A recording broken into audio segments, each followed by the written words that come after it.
these are all my faculty. Okay. These are all our faculty. So you can have a faculty meeting. This may be the better attendance than you normally get. I'm not sure. We still count Ariella as our faculty. This is our boss. She's associate dean now. You've gone to the dark side. So she's next to our the dean. There you go. I guess he's Lord Voldemort. Is that how it works? Yeah. So I'm not sure I can count her as our faculty. That's right. So that we probably don't count. But can you still vote at our faculty meeting? Probably. I think you can. I didn't. You didn't, so I'm probably your tradition. So the Associate Dean of Research? No, faculty is. Faculty, what does that mean? All the promotion. Okay. And you were the Associate Dean of? I was the senior associate. My job was split into pieces. So she became part of my job. So you were the Senior Associate Dean of everything? Yeah, sort of thing. And now they split off the first research and then graduate programs and faculty affairs, and then they had community outreach. Took a piece of my job. Yeah.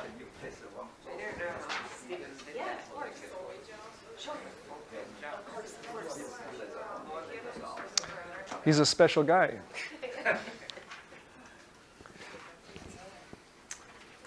Anytime you'd like. Well, hello everyone. Welcome to the System Engineering and Operations Research. Today, it's my great pleasure to introduce a very famous professor, Sheldon Jacobson, as our seminar speaker. He very well known, very well known. He's a professor from University of Illinois, Urbana-Champaign. He has gotten all kinds of awards, and he's so well known not only in the outstanding scholarly work. So he's in the stochastic modeling, simulation, optimization. But he not only do the outstanding scholarly work, he also make a lot of impact to the society. So he even got a prize from the Informs Impact Prize Award. So it's in terms of not just the scholarly impact, it's also the real impact. So he is a fellows of the AAAS, IISE, Informs, so all kinds of fellows, and very, very well established professor. He was the NSF program director before, so he's pretty familiar with the Washington, D.C. area. Welcome here. Thank you very much. Thank you very much, Chen. Thank you for the invitation. Thank you all for coming today. I always say that, it's an hour before lunch, so that means you're all hungry. And being the only obstacle before you eating is always a bit of a challenge. So I'm hoping I will make your time worthwhile over the next 50 or so minutes. How many of you are students? Okay, and how many of you are faculty? I'm assuming that sums to one. It kind of looks. Any others here? I mean, could be others. No others. How many of you are interested in politics? I think as you get older, you get more interested in politics. How many of you are concerned about our democracy in this country? And how many of you think that redistricting and gerrymandering, which is a term that is thrown around quite a bit, is a threat to our democracy? Okay. Well, and how many of you think that algorithms can solve that problem? Okay, well that's good. I've asked that question to a number of groups, and sometimes I get yeses, and the answer is no. But we're going to hopefully give you a little bit of insights of how engineering principles, algorithms, computer science, and operations research can shed some light onto the problem and make the process much more transparent, which is what we're trying to accomplish. So I'm going to talk to you in very general terms about political districting because some of you may not know the nuts and bolts of it. One of the nice things about working in a field like this is that it's forced me to learn a lot about the U.S. Constitution and how districting is done in this country. Grew up in Canada, so we have a parliamentary system, very different, and we never thought much about it. At least I didn't notice when I was growing up, except in this country, in the United States, it's much bigger and a much more visible issue. So I've learned a lot, and that's nice. It's nice to be able to learn. It's one of the blessings of being an academic. You get to learn for your entire life, and they pay you to think and learn. I mean, for those students who are thinking about academia at some point, it's really a good deal. I highly encourage you to give it serious consideration. Then I'm going to talk about some methods that we've looked at and how people have kind of dealt with this issue, both from a practical point of view and a more fundamental point of view. And then I'm going to use Wisconsin as a case study. We've done many states. I could have chose Virginia, but Wisconsin's the one we've been working on most recently. And then come to some basic conclusions of where we have come from and where we think we should go. So what is political districting? Well, it's a very simple issue. At the national level, we have congressional districts, 435 of them, in fact. And in Virginia, I don't know, how many congressional districts do you have here? You may gain one because your census is going up because of Northern Virginia. Illinois is going to be losing one, for example. We know that. And every 10 years after a census, the Census Bureau determines, how many districts, what's the population should be in each of the districts, and then we have a reallocation of our congressional districts, at which point each state, typically, and historically it's been the state legislatures, have been empowered to assign how these districts will be drawn. I give you a couple of examples over here where we have Wisconsin, which we're going to talk about, which has 8 districts. And then we have California also, which has 53 districts. Imagine having a state with 53 districts, a very diverse community. If you get into the San Francisco, the Bay Area, or Los Angeles, you've got these districts which are literally packed together. It's kind of like New York City, where a big block can be a district because you have 11 Virginia, thank you. Illinois has 15, we're probably going to go down by 1. So you have this issue where politicians are empowered to determine the voters who are going to elect them for the next 10 years. And if that sounds like a circular process, you are absolutely correct. So what is gerrymandering? Well, it's a process where people, be it politicians or even commissions, which are put together, will draw these districts with an eye to gain a political advantage. And that means that they can do it based on whatever factors that they feel are important to them. Now, they can be very altruistic and egalitarian and feel we should do what's right for the voters, or they can do what's right for themselves. Now, in 37 states, the state legislatures, which is the majority party, typically draw the maps. And this is starting to change, where independent commissions are now being empowered by state constitutions. Virginia, in fact, is going through this voting process right now. But right now, there's very few of them that exist. Hopefully, there will be more.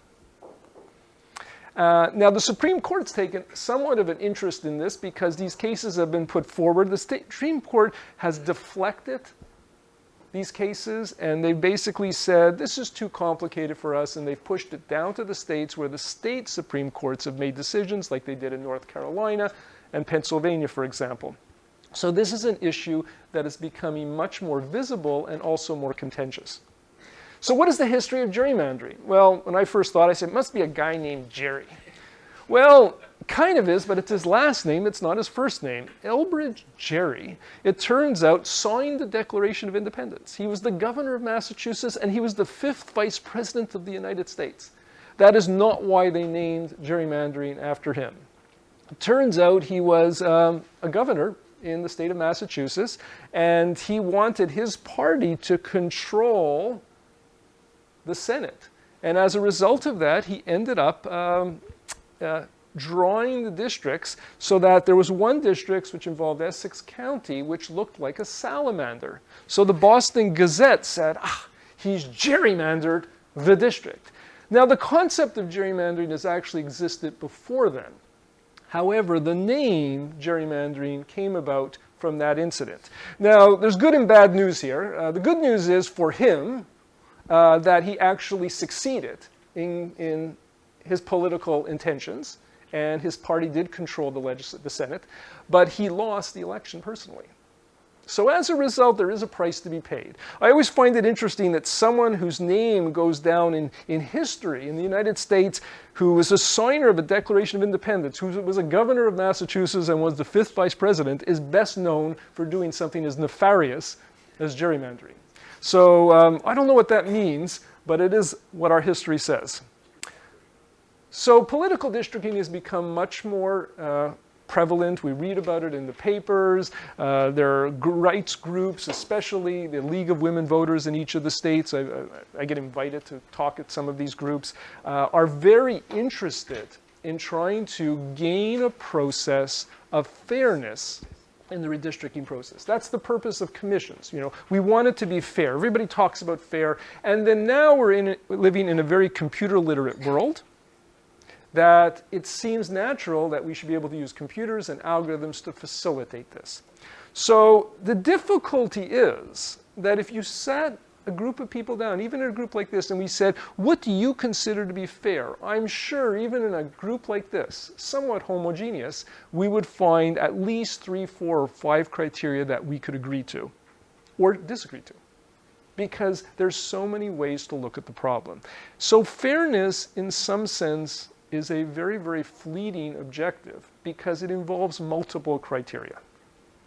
So let's look at each of the state requirements. So once again, this whole line of research that we've been involved with now for over a decade has forced us to understand what constitutes the requirements in each of the states. And each state has a constitution. So I've given you some of the data here, and this is by no means complete, but it gives you a flavor of the requirements. For example, 33 states require that the districts be drawn so that they are contiguous. So you don't have a district that is not connected to itself.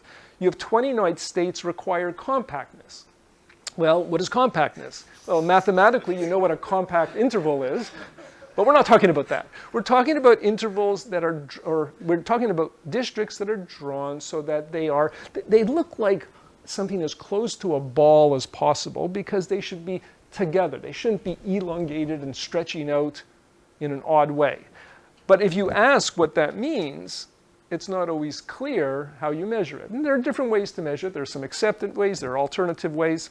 11 states require or encourage competitive districts, which means they want the candidates to work for their votes. Seems like an honorable thing to require.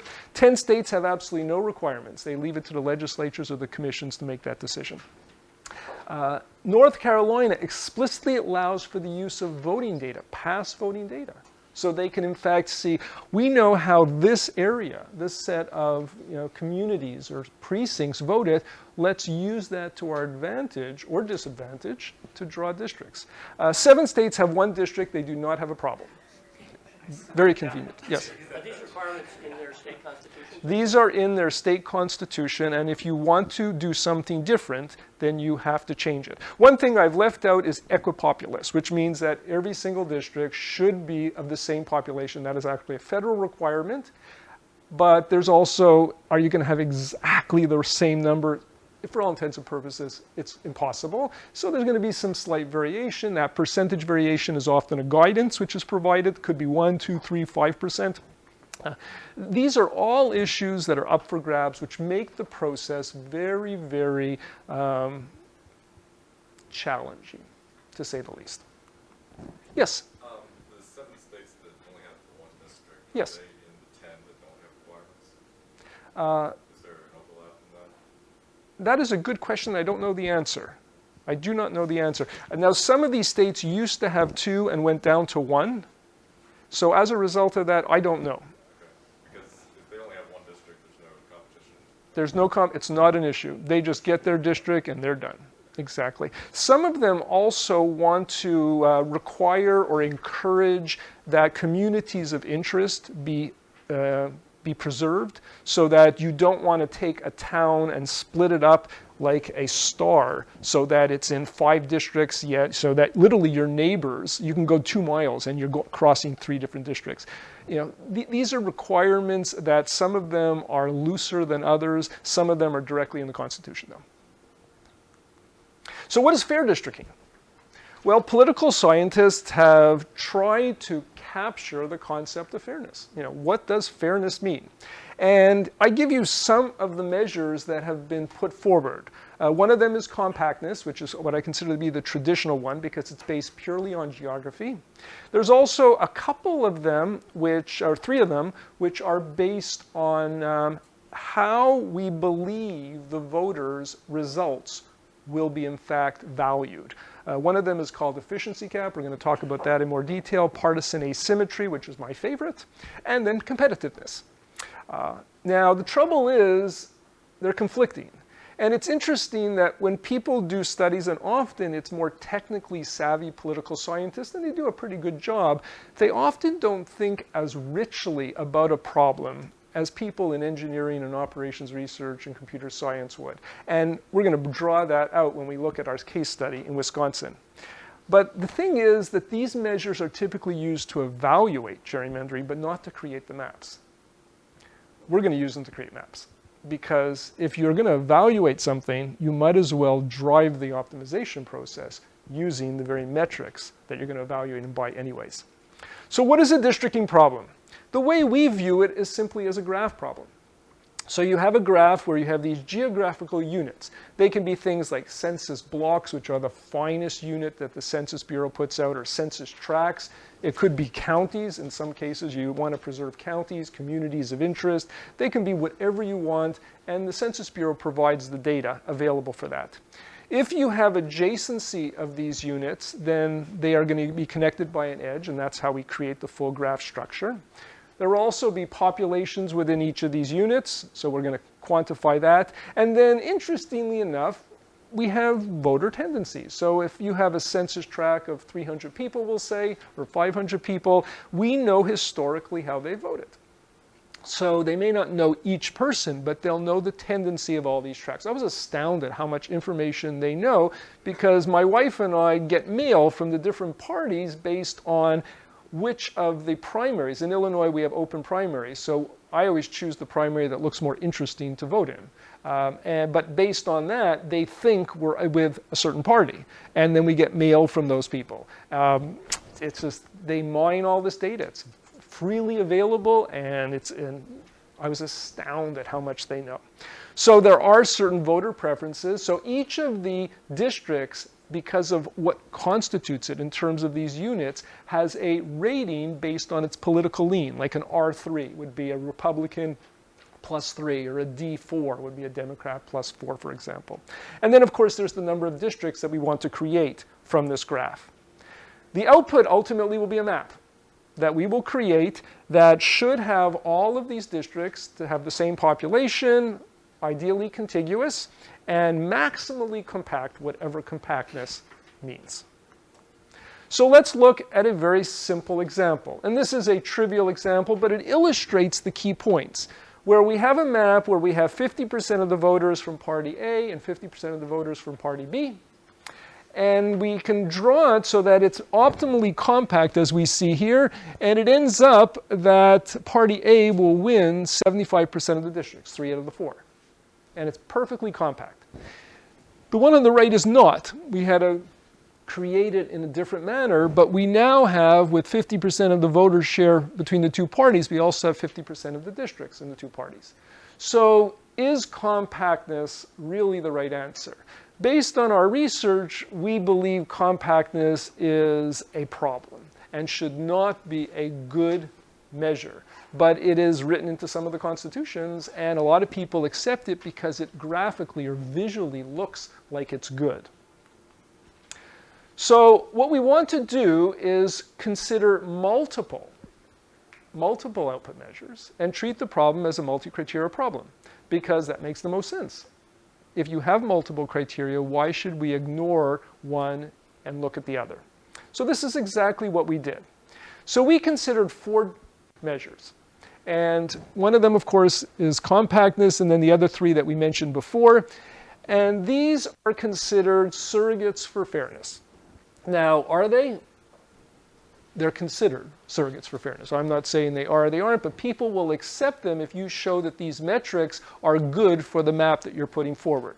Each of them has their problems, which have been well documented. Like efficiency gap is a very discrete measure, and it can switch very, very quickly and has its own problems. Partisan asymmetry is the most difficult to compute. It's also the newest one.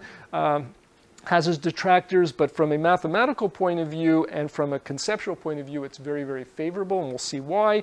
Competitiveness makes a lot of sense, but even that can create problems, as we will see. There's no silver bullet. Yes? Have you come up with any other metrics that more optimal? We have been looking at some other ones, but we have not found any that will meet the test that people will scrutinize them with. Like we took efficiency gap, which talks about a balance of wasted votes, but we tried to weight it by how much you win. So you're willing to waste more votes if you win more seats. And we thought that would be good, but that one has some mathematical problems. So we are considering different ones, but we have not come up with any besides these right now, which we think meet a standard that is acceptable. So you can actually write this problem as a mixed integer program. And it's very easy to formulate, as you can see here, where the first constraint that we have makes sure that the population within a tau ball of what is required. You're required to have k districts. You also will assign each of these units, whatever the units you define are, to a single district. You can't have it in multiple districts. So xij will basically take a unit and put it in a particular district. You also have flow constraints that ensure that you will not have a separation. So we do that with flow constraints, so we have contiguity. And all of this put together will enable us to solve the problem. So it's a very simple problem to formulate. It's not that hard, but the problem is solving it. That is always the challenge. The other thing is we have multiple objectives that we talked about before. So let's look at each of these measures and see what we come up with. And what I did is I pulled out 6 maps and 6 districts, which are in red. And as you can see, these are not particularly compact by the eye. They squiggle all over the place, and they don't look very appealing. And does anybody think that these look compact?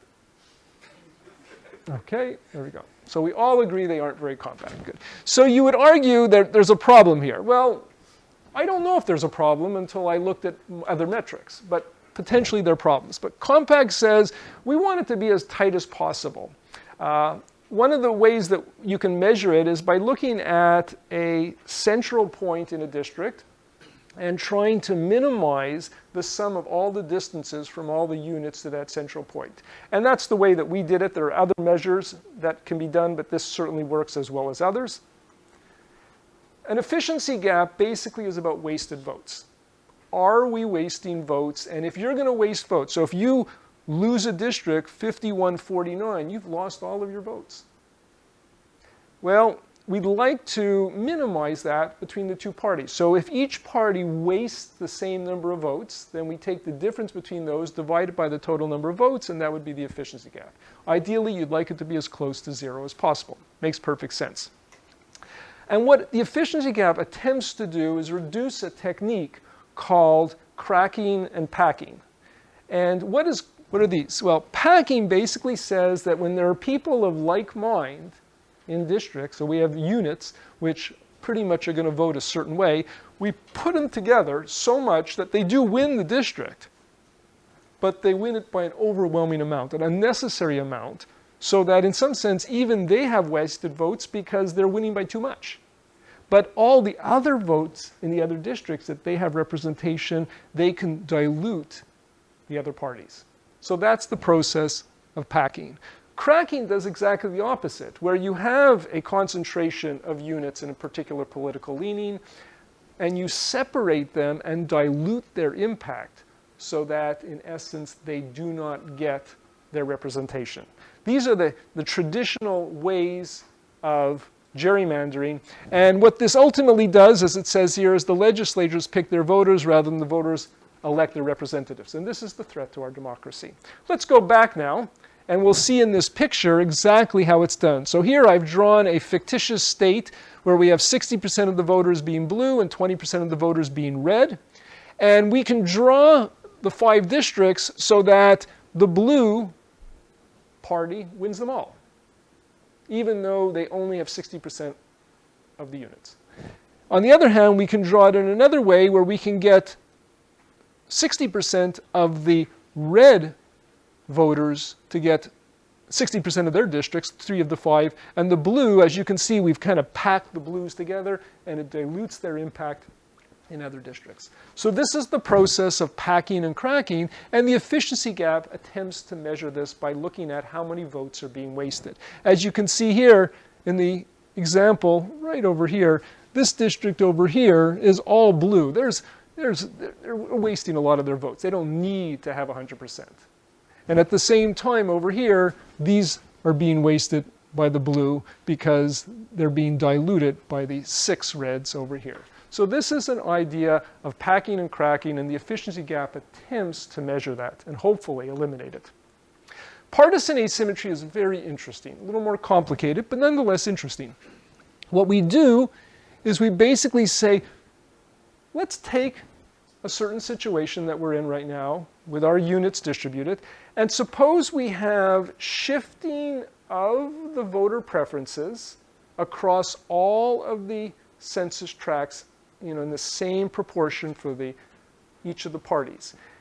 We would then draw how each of the parties would gain districts. And then we would plot the two. What we then say is that if we had perfect symmetry between the 2 parties, then a gain of 1% or 2% or 3% of the voter preference on one side should result in the same increase in seats or districts won as if you do it on the other side. Makes perfect sense that there should be no advantage to one party. You get partisan asymmetry when a small increase in the voter preference on one side results in a large increase in districts for one party and a very small increase for the other party if it goes the other way.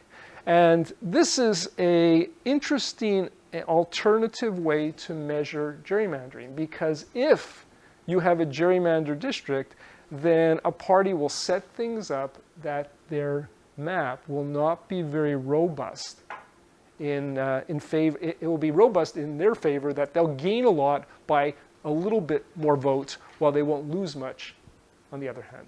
And this is how one could also measure potentially the idea of gerrymandering. Competitiveness means, well, you don't want to have these extremes. You want to make sure that each of the districts, or a maximum number of districts, will be competitive so that the people who are running actually have to work for their votes. That's the foundation of our democracy. Because if your representative knows that they don't have to work hard for your vote, why should they listen to you when they have to vote on policies which could impact your district, your state, and the nation as a whole? So this is the process by which we want the legislators who are being elected to be responsive to the voters. And competitiveness is a way to capture that. That's a good question. Yes? You haven't mentioned what I'll call people like you who switch from one primary to another who might not fit cleanly into that the independent. Well, I said I switch when I vote in the primaries. I don't switch when I vote in the election. Well, let me put it differently. People who aren't loyal to a particular party, who are, Well, that doesn't seem to play a role in it. those are the undecided voters, and that's why the partisan asymmetry is so critical. Because if they shift, we want to make sure with partisan asymmetry that there's a symmetric advantage to each party for working hard to get the votes. That's what partisan asymmetry does. So what is the solution method? We have a very straightforward mixed integer program. The problem is it's actually hard to solve. And to the best of our knowledge, nobody has been able to solve these problems to optimality in a reasonable amount of computing time. Let's take Wisconsin because we're going to use that. They have 1,392 census tracts and a little over 250,000 census blocks. So if we simply try and do this at the census block level based on the number of variables and the number of constraints, if you try to do a brute force, you just can't solve it. It just won't solve. Even at the census tract level, it becomes very, very challenging. So the question is, how could we solve and get near optimal solutions that we're confident in? So we proposed the following approach. And this came from a very simple observation. How is the population in the United States distributed? You have large swaths of rural areas which are sparsely populated. You have smaller concentrations in urban areas like Northern Virginia. So you have a large number of census blocks in Northern Virginia, and you have much fewer census blocks in rural areas. Do we need to retain the same level of granularity across the whole country? Well, it's kind of an obvious observation, and the answer is no, you don't. Why not treat the rural areas one way and the urban areas another? Now, that's a very nice conceptual idea, but how do you translate that into an algorithmic framework that will enable us to do this? So what we do is we take a highly granular graph level. We start to aggregate the units together. We then solve the problem so that we don't have as many edges and not as many units in the graph. We create Pareto optimal solutions. We then have to unwrap what we did the aggregation. And if we do this carefully, we should come up with a reasonable solution. So it's what any good OR person would think about doing. So the way we do the aggregation is we do it in steps that we try and cut the number of units by 1/2 at each step.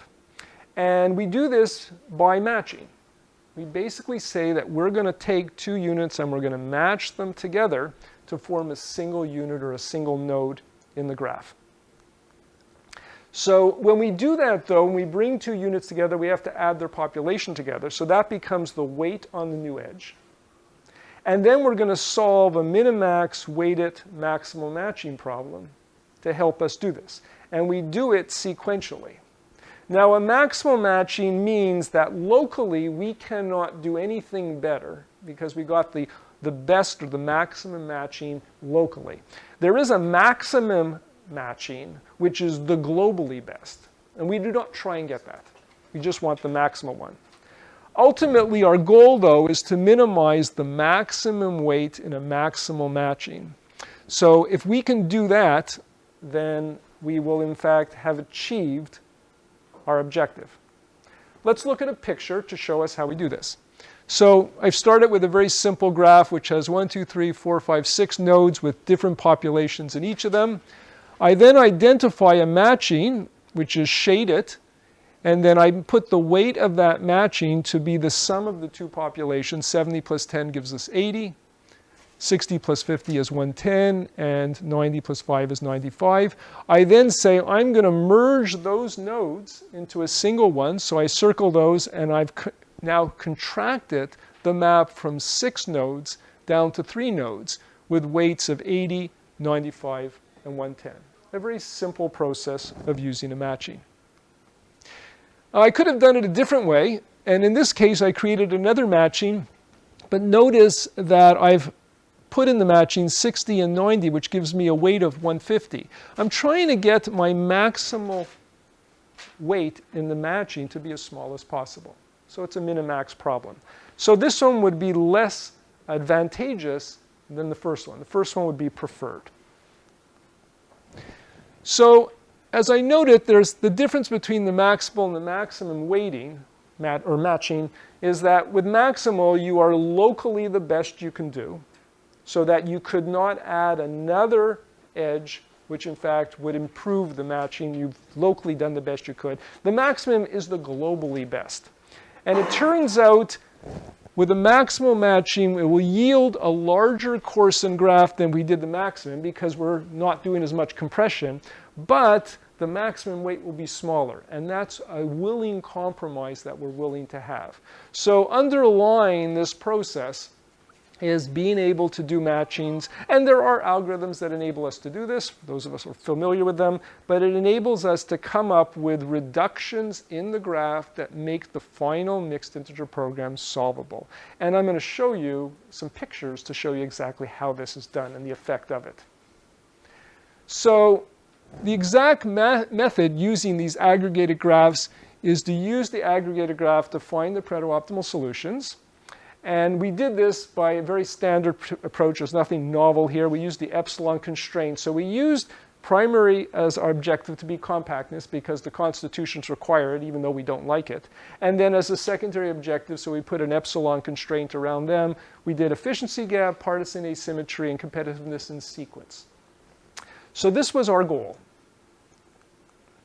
The de-aggregation is a little trickier, because after we've solved the problem, we have put together some of these units, and now we have to decouple them and make it finer once again. In the rural areas, it turns out it's not a big problem, but in the urban areas, it could be a little tricky, and we have to be careful. And what we did is, after we got our aggregation, we then would locally look at places at the boundaries of the districts that we created where we can do splitting. And we simply used local search to uncouple them. So this is purely heuristic, and that's why we don't come up with the absolute optimal solution. If we look at this picture, this shows you exactly what we did.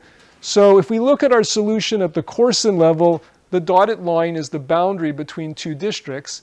When we then break open the aggregation, we see that we have these two, which are much bigger because we now have more of the units that are being recast or recaptured. And it may be that switching some of these finer units between the districts, and we simply do it using a local comparison to see if it adds value to the objective function. That's the way we do it. So this is a purely heuristic approach, and the idea is to try and improve the solution. And it does give us a little bit of solution improvement. Let's look at how this works. And we've applied this to a number of states now. North Carolina, we've applied it to Wisconsin. I'm going to show you Wisconsin today. We did our work at the census tract level. So like I said, there's 1,392 census tracts for the 8 districts. Over the last 2 presidential elections, 2012 and 2016, there's a 51-49% lean to the Democrats. So it's a slightly red state, certainly a battleground. Interesting in the last election that Hillary Clinton did not even campaign there, even though it was so close. And that turned out to be a major blunder on her campaign's part. So here is the process that we went through to do the aggregation. And what's interesting to note is we've drawn our graph based on the 1,392 census tracts. We did the aggregation, approximately cutting it in half, just in that order of magnitude. And notice that on the far one, we get down to 116 units in the final graph that we do the optimization on. The concentration is still highest in the lower southeast corner, which is around Milwaukee, which is what you would expect because the population is most concentrated there. While if you look in the rural areas, it's not a problem. We've been able to coarsen it very, very easily. So pictorially, using this maximal matching idea enables us to extract important information where we need to, which is still around the urban areas, while sacrificing the detail in the rural areas because it doesn't matter there anyways.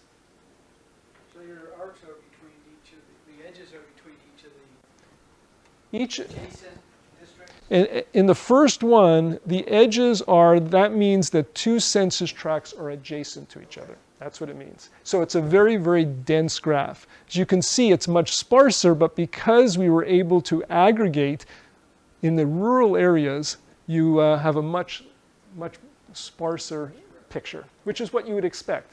So if we didn't see this, we'd have a problem. But intuitively, we know we should see this, and the maximum matching problem, when we solved it, gave us this. So this is exactly what we wanted.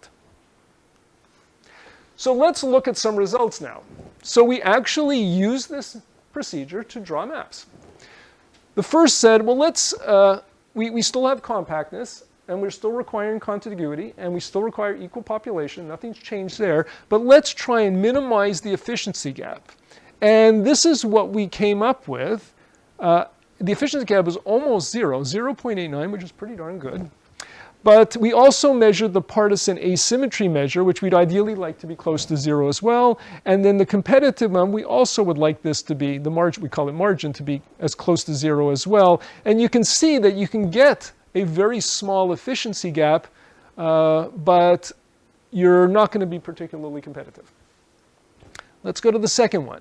Let's suppose we want to minimize the partisan asymmetry, the one that I personally like. That says, you're not giving each party an advantage for gaining votes. One party invests to gain votes, they'll get the same advantage that the other party invests to gain votes. We got it all the way down to 0.78. The efficiency gap jumped up to 3.38, and the margin in terms of the competitiveness was 9.01. You can also see we colored here. So in the first one, we end up with 3 districts that are leaning Republican, 2 that are pretty solid Democrat, and then we have 3 that are very competitive. The second one, we have 1, 2, 3, 4 which are pretty strongly Democrat, 3 that are leaning to the Republicans, and 1 that is competitive. The last one says we want competitiveness. Well, yeah, we can get that. But the other measures are horrible, because competitive means you're within a narrow range, but it may be that most of the positives are on one party rather than the other, which is why we have such a horrible efficiency gap measure associated with it. It's heavily biased to one party, most of them. So yeah, it's within a range of fairness, but it's not a particularly fair range of fairness. What about the current map? These were the optimal numbers that we gave. What does the current map look like? Well, from the 2016 election, the efficiency gap was 14.69. Best we can do was 0.89. The partisan asymmetry was 7.9%, around 10 times worse than what we can do optimally. And the margin was 11.85. So I would say uniformly here, the map in Wisconsin probably has some bias based on these measures. Now, everything I've told you says we're trying to find a reasonable set of maps that a commission could use to decide what they want to do. We're not here to tell you what the right answer is, which makes us different from the political scientists who are happy to pontificate about what is the right thing to do. We are not doing that. We're simply saying, here are your options. So I then said, well, can we gerrymander with these procedures? And the answer is, yeah, why not? So here's what we did. We wanted to create a map where we can get 6 Republican districts, pretty much guaranteed. And we did. We used the same algorithms to combat gerrymandering to gerrymander. So if I presented this to a commission that really was leaning Republican, they'd say, well, this is a fantastic map. We know it's not. All the metrics are horrible. Same thing with the one on the right. This one is favoring the Democrats. You can get 5 Democratic districts, pretty much guaranteed. There's one which is a little shaky. And these are gerrymandered. But we used the same algorithm that I just described to combat gerrymandering, to do gerrymandering, which means you can use this work for good, or you can use it for evil. And if you looked at the one on the right, it looks pretty darn good. And to the naked eye, people would say, I can accept that. It's well-rounded, it's compact, you're not breaking things up. This one looks a little more problematic, but nonetheless, still not bad. In fact, it looks to some degree better than some of the ones we drew, which were fairer. And that's why looks can be deceiving. Based on population density? Just based on how the voter preferences occur. Now, how do we know these are gerrymandered? Look at the metrics associated with them. They're horrible.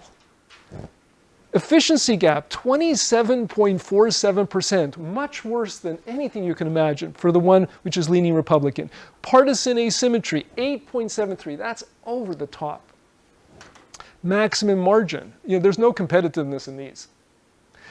For the one leaning Democrat, efficiency gap was 9.57, a little better. Partisan asymmetry was 4.06, also not very good though. And the maximum margin in terms of competitiveness was 18.71. So what we've done here is we've pointed out that, yeah, we can create algorithms, but that doesn't mean the algorithms are going to solve the problem. People are going to solve the problem. The algorithms will facilitate it. And what we try and demonstrate with these maps is that you can't trust algorithms if you don't trust the people who are going to be using the algorithms. And that's what we try and do. We do not side with any partisan groups. We have intentionally stayed away from that because we want to be, one, is nonpartisan, but also create a transparent environment. Because to the best of our knowledge, we have not found anybody who's been able to do all the things we've done in terms of creating maps with good measures and maps with bad. In fact, I'm really surprised that the Republican legislature in Wisconsin did not use this map because it was available to them. They could have figured this out. They could have drawn it. And if you look at this, it doesn't look all that bad. You have the little district around Wisconsin, which is well taken care of. I mean, it's just, it visually looks reasonable. Yet it would have been horrible for the state in terms of preserving the democracy of our voting process. We also drew some Pareto fronts here. Yes, of course. I'm thinking about if you could make your border even smoother since all the upper side are red. Will that change your reason? The reason why we haven't done that is because we're still limited to the census tracts. And the census tracts are given to us. So this is the data that's given to us. Well, we can smooth this out. Yeah, so it looks even better. Oh, they can make it look as, but then you'd have to break up census tracts, and we didn't want to do that. And it can be done. We just haven't done it. We created Pareto fronts, which, as you can see, are not surprising. The vertical axes are compactness. The horizontal axes are either the efficiency gap, the partisan asymmetry, and competitiveness. And as you can see, they all go in different directions. There's no surprise about that. So what are the conclusions that we draw from this? Yeah. The political scientists have attempted to put forward ways to evaluate maps. We've taken their methods and we've used them not to just evaluate maps, but to actually create them, which people have struggled to be able to do. If you look at the courts, when they have evaluated maps, they've used methods around Monte Carlo Markov chain, which have been a variation of random restart local search to look at local biases in the map. We're trying to create a more global way to evaluate maps, which we think may supplant what the courts are doing right now. We think the courts, in fact, may be misled and are trying to make a global decision of fairness using local tools. The approach that we're taking is an optimization approach, and by looking at the problem in a multi-objective framework, you actually then create something that people can then view as much more acceptable and transparent to make these ultimate decisions.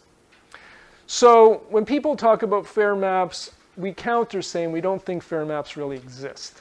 There's no such thing as fair maps, because what the best we can hope for is a process that will result in maps that have reasonable measures that protect the integrity of the process. And our algorithms are a method, an avenue to achieve that. So we focus purely on transparency. Like I said, we can create maps which are good by any reasonable measure, or we can create maps that are evil by any reasonable measure. It's really up to what you want to use them for.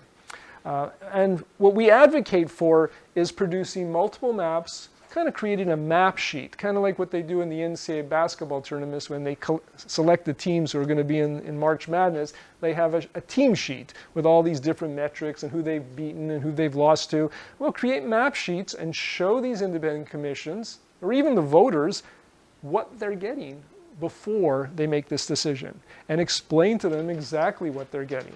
And this is a bit challenging. Just like you saw with the gerrymandered maps, they look much better than the other ones, but they're really bad. But it's not always obvious to the eye unless you look at the quantitative measures behind them. We created an institute at the University of Illinois to help facilitate this. We call it ICOR, the Institute for Computational Redistricting, and we've been able to put forward a number of different plans. We have a kind of different vectors of research. This is one of many that we're working on right now. And we're also using game theory. We're also studying some of these Monte Carlo Markov chain methods to establish whether they really are producing the right results. In some cases they are, but in some cases they are not. And as a result, we're getting contacted by a number of places around the country to come and talk to them and help educate and illuminate to people the opportunities that exist for the citizens to have an impact on this process. And we're trying to use our knowledge and our expertise to help that. The last thing I want to talk about, and I'm talking mostly to the students, maybe to the faculty, but no, you can't teach an old dog new tricks. So I'm certainly talking to the students, is that you are all here. You're at a great university doing great things. You're highly educated. You're intelligent.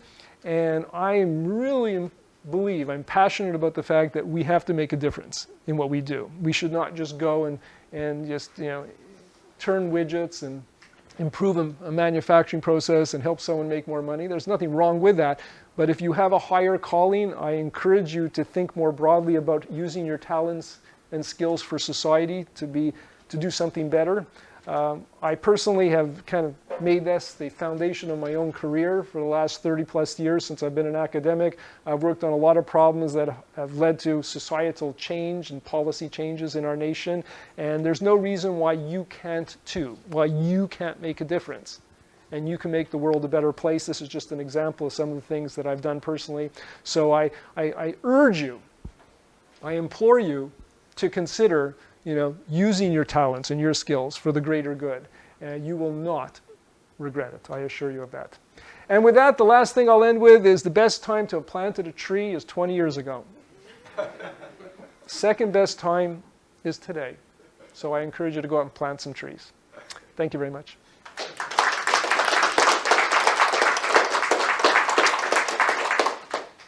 Questions? Yes, Steve. When the Supreme Court considered gerrymandering recently and sort of threw it out, the courts didn't seem that receptive to some of the mathematical ideas underlying the arguments. And I'm wondering what your thoughts are about how work such as yours can be applied to gerrymandering when so much of it is litigated. Yes. We're trying to prevent the repair and encourage putting in the right things beforehand. In line of your comment, I was contacted by a person at the state of Indiana, and they said, "Can you give us some algorithms that we can use?" And I said, "No, but we can certainly produce maps for you." And they said, "No, we need to produce them ourselves." And we said, "That's fine. You can go. There's some software you can do, which will do some nice little maps. You can go to 538.com. They'll create maps for you." We understand the limitations of how people are receptive or not receptive to mathematical concepts and algorithms like this. And that's why we're demonstrating not only what we can do to help, we're also demonstrating what we can do to hurt. Because you will not see very many people who will actually create heavily gerrymandered maps and demonstrate why they can do that. We're trying to build a level of trust with the political community who are empowered to make these decisions around the country and demonstrate to them that we have no agenda. We can do anything for good or for evil and build that trust. It doesn't come overnight, but we are making some headroads with that. So that is the approach we're taking. It's not a technical way. It is a soft way of building these personal relationships with people so that they trust us. We also publish papers. Obviously, we've had 3 papers published. We have a couple papers under review right now, one in operations research. We're writing a few more papers. When we have these papers, we put out press releases and let people know what's possible, because we're trying to set the boundary of knowledge so that people could be aware of what's possible, so that they are more comfortable coming to us saying, "What can you do for us?" And then we present what we can do, like what we did with Wisconsin. Yes? So Virginia this morning is considering, the House is considering passing a constitutional amendment that they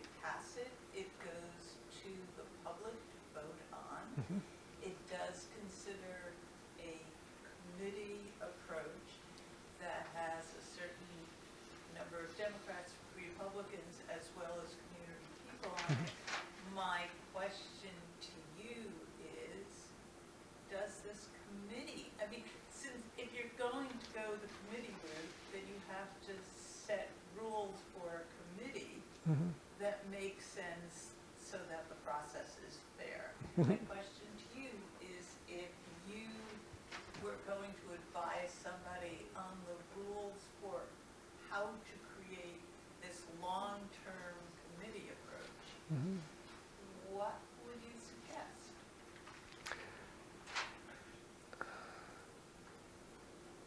Every committee is going to have biases in it.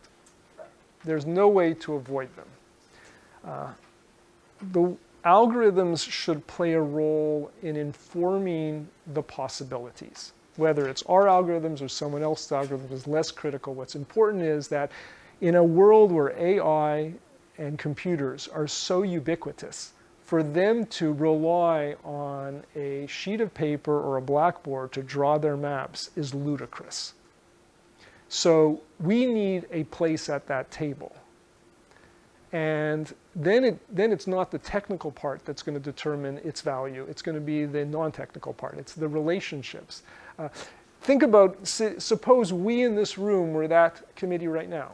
And we were doing Virginia, and I presented maps for Virginia and showed the metrics and said, here is a map that will pretty much guarantee that 80% of your legislature is going to be won by Democrats. And here's one which will guarantee that 80% of your legislature will win by the Republicans. I'm hoping, maybe naively, but hoping that that would wake them up to realize what's possible. And that by shining a light on that process, then people could realize that they won't be able to turn a blind eye to the possibilities and also pull something over by having informed people like us at that table. So that's critical. But are you arguing, so I'm asking a really specific question to people who will vote in November if the House passes. Is the construction, are you saying that the way in which the amendment indicates how this committee is to be formed doesn't matter, or matters a lot, or somewhere in between? That's a level of granularity that that's going to probably lead to problems. But it's going to be very hard to dictate that at this level. You know, my view is you need technical people like us at that table. You definitely need them because as long as we don't bring our biases, the group that we work with, you know, one student's a liberal, one student's a conservative, and it's completely irrelevant to the process. It's very difficult to figure out how to resolve the problem before the problems become apparent because there's going to be new problems. One of the things that we've advocated, which is very radical and it's purely against the Constitution, is that we do not draw districts every 10 years, we draw them every 4 years. We do them every presidential cycle. And with algorithms, if you give us every state and all the data, and you can update them between the census, we can probably do all the states in certainly under a month, maybe even 3 weeks. And everybody would have a whole set of maps, not just one map per state, but a whole set of maps, and then they would decide which one they want to use. That would keep the politicians just enough off balance that they may be more inclined to do the right thing. And even if the wrong thing is done, it's repaired in 4 years. Now, if the wrong thing is done, it's repaired in 10 years. That's the problem, the time frame. I can't answer your question any deeper than that. Sheldon, you solved this deterministically. Correct. I wonder what impact doing it probabilistically would Yes. have. And my sense is it may stabilize a lot of the sensitivities that you have or reduce the sensitivities to many of these issues. It's a great point. And that's exactly what we're looking at. We're looking at maps that are not necessarily have optimal measures, but are more robust, that will preserve the measures over variations in the voters. And also we're looking at sensitive census tracts, which are at borders between map designs that are hotspots that really drive the election process. We all know in most elections, in the federal election for the President Trump, 110 people determined him being in office. It's the same thing with maps. There's just a handful of census tracts in Wisconsin that are the difference between a gerrymandered map and a non-gerrymandered map. It's just a handful of them. We're working on methods to identify them in any state. Those become the hotspots. Any other questions? You all want to eat. Any question from students? Who you got winning for March Madness? Excuse me? Who do you have winning for March Madness? Are you familiar with our website, Bracket Odds? Oh, I'll give you a little flyer on it. Bracket Odds, bracketodds.cs.illinois.edu. Go to our website. We are the premier academic website for March Madness. We have a lot of fun. All right. Thank you very much, everybody.